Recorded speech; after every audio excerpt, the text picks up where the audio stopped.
क्रांतिकारी पत्रकार परिषद की बैठक रही जिला अध्यक्ष माननीय चंद्रजीत यादव के आवास पर। तो किस प्रकार की बैठक रही? बैठक का मुख्य उद्देश्य क्या रहा? क्या जो दिशा निर्देश आपके पदाधिकारी ने दिया? जी, आज की बैठक में सबसे महत्वपूर्ण मुझे ये लगा कि हमारे पत्रकार साथी जो करीब 50-60 की संख्या में थे, उनका संख्या बल और साथ में 3-3, 4 वरिष्ठ वकीलों का होना पूरे पत्रकार संगठन में एक बहुत बड़े मजबूती को दर्शाता है। जी। और मुझे लगता है कि अगर इस तरह से संगठन की मजबूती बनी रही तो वो दिन दूर नहीं जब खबरों में पत्रकारों की हत्या, उनके ऊपर गलत मुकदमे, ये जो शासन प्रशासन की तरफ से जबरदस्ती थोपे जाते हैं, वो आने बंद हो जाएंगे, सुनने बंद हो जाएंगे और पेपरों में लिखना भी बंद हो जाएगा कि पत्रकार के ऊपर कोई भी अत्याचार हुआ। मुझे ऐसा लगा आज।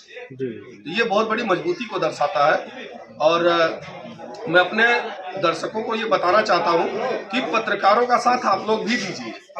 जिस तरह से तमाम पत्रकारों के साथ घटनाएं होती हैं तो तमाम मुद्दों पर लोग कैंडल मार्च निकालते हैं, लेकिन पत्रकारों के साथ जब भी कोई अभद्रता होती है तो कैंडल मार्च के रूप में पब्लिक उनका समर्थन नहीं करती, लेकिन उनसे उम्मीद करती है पत्रकारों से कि ये हमारे हक की लड़ाई लड़ेंगे। अरे भाई, आपके हक की लड़ाई पत्रकार अपनी जान जोखिम में डालकर क्यों लड़ेगा अगर उसे भरोसा ही नहीं होगा कि पब्लिक उसके सपोर्ट में खड़ी होगी? तो ये बहुत बड़ा संदेश जो है समाज में जाना चाहिए और पब्लिक को भी पत्रकार का साथ देना चाहिए। अगर कहीं पत्रकार कोई वीडियो बना रहा है, किसी मामले को उजागर करना चाह रहा है, भ्रष्टाचार की कोई वीडियो बना रहा है और अधिकारी या जो भी पीड़ित, जो भी उसमें अत्याचारी व्यक्ति है, वो जब दमन करना चाहे पत्रकार का, तो पब्लिक उसके सपोर्ट में आ जाए, तुरंत उसका जो है मदद करे, उसको जो है सहयोग करे, उसको सिक्योरिटी प्रदान करे कि हम आपके साथ हैं, आप देश की तरक्की में अपना अहम योगदान दीजिए। मिथिलेश यादव मेरा नाम है, मैं हुसैनाबाद गांव का निवासी हूं, शाहगंज तहसील पड़ेगा और क्रांतिकारी पत्रकार परिषद का जौनपुर का कोषाध्यक्ष। आज क्रांतिकारी पत्रकार परिषद की बैठक हुई, बैठक में आज सम्मिलित हुए, तो मुख्य उद्देश्य क्या रहा बैठक की और माननीय जिला अध्यक्ष चंद्रजीत यादव के लिए क्या कुछ कहना चाहेंगे? जी, पहले मैं आप लोगों को क्रांतिकारी पत्रकार परिषद को बहुत बहुत धन्यवाद देता हूँ, कोटि-कोटि आभार व्यक्त करता हूँ। ऐसे मैं बहुत पत्रकारों के बीच में रहा हूँ, मेरा जीवन उसी में निकला है, लेकिन पहली बार कि आज मैं 3-4 साल से मैं आता हूँ क्रांतिकारी पत्रकार परिषद में, जो जोश, जो न्याय प्रियता इसमें मुझे देखने को मिली है हर जगह पत्रकारों में। आज पत्रकार, कुछ पत्रकारों को जैसे पत्रकार ईमानदार, पत्रकार बदनाम, उनकी आदत खराब, न्याय जिसको दिलाना चाहिए उसको नहीं दिलाएंगे, उससे भी पैसा लेंगे और दूसरी पार्टी से भी लेंगे और थाने की दलाली भी करते हैं। ऐसे पत्रकार आपको बहुत मिलेंगे। मुझे काफी आम आदमी की लड़ाई लड़ने वाले पत्रकार जो हैं अगर क्रांतिकारी पत्रकार परिषद में, इसमें नौशाद भाई जो अध्यक्ष हैं अपने प्रदेश के, मैं उनसे भी वाकिफ हूँ। एक हमारे सूरजपुर का मामला था, इन्होंने बड़ी बाखूबी उसको हल किया, घरेलू मामला था, उसको न्याय दिलाया, उसको घर वाले ही बाहर कर। इसी के साथ साथ और मैं आप लोगों का बहुत बहुत आभार व्यक्त करता हूँ जो इतनी दूर से आप लोग आए, सहयोग दिया। क्या कुछ दिशा निर्देश देते हैं क्रांतिकारी पत्रकार साथियों? मैं यही क्रांतिकारी पत्रकार साथियों को कहूँगा, हमेशा आम आदमी के साथ हमको खड़ा होना है और खड़े रहते हैं। मैं देखा और पत्रकारों का जो सहयोग, जो संगठन आप लोगों का मजबूत है, वो कहीं पूरे ऑल इंडिया में मुझे देखने को नहीं मिला है। यूनिटी है जिस एकता में, बट कोई भी संगठन या कोई भी लड़ाई अगर हम एकजुट की लड़ेंगे तो जब हम एकजुट होकर लड़े तभी आज़ादी मिलेगी।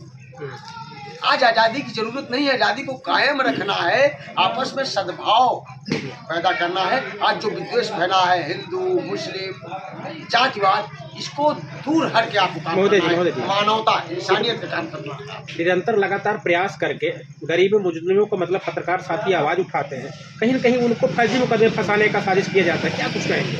इसमें सबसे अहम भूमिका उन्हीं पत्रकारों की जो पत्रकार थाने की दलाली करते हैं, जो आप जैसे जुझारू न्यायप्रिय युवाओं का, पत्रकारों का जब वर्चस्व न्याय आप दिलाते हैं तो उनको अच्छा नहीं लगता, वो तो थाने की सीटिंग किए रहते हैं ना, इसलिए उन्हीं के माध्यम से आपके भाइयों के द्वारा ही आपके ऊपर मुकदमे होते हैं। और यदि शासन प्रशासन, यदि पुलिस ही ईमानदार होती तो आज अपराध का जन्म नहीं होता। आप जैसे लोग परेशान नहीं होते। यहाँ इतनी मीटिंग बुलाने की जरूरत नहीं पड़ती। सर आपको क्यों लगता है कि पुलिस ईमानदार नहीं है? इसलिए लगता है इनका आज चोरियां वहां हो रही हैं जो थाने के बगल में जहाँ ड्यूटियां लग रही हैं। इसका साक्ष्य दूं मैं अभी हमारे करौंदी कला में अभी जल्दी विगत 2 दिन पहले पूरी डीसीएम भर कर गाड़ी ही चली गई मार्केट में।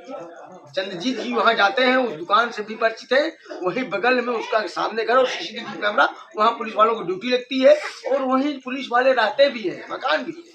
तो क्या समझा जाए? सर कहीं न कहीं आप न्याय दिलाने का काम करते हैं गरीब लोगों को, लेकिन ऐसे लोग जिसके पास थोड़ा आर्थिक स्थिति कमजोर है तो किस प्रकार से आप न्याय दिलाएंगे? यदि हमें जानकारी मिल जाए किसी तरीके आप माध्यम से मिलेगी हमें जानकारी। आप लोग घर घर घूमते हैं, ऊंचे गलियों में जाने का प्रयास करते हैं, न्याय दिलाने की एक प्रक्रिया में आप लोग शामिल रहते हैं।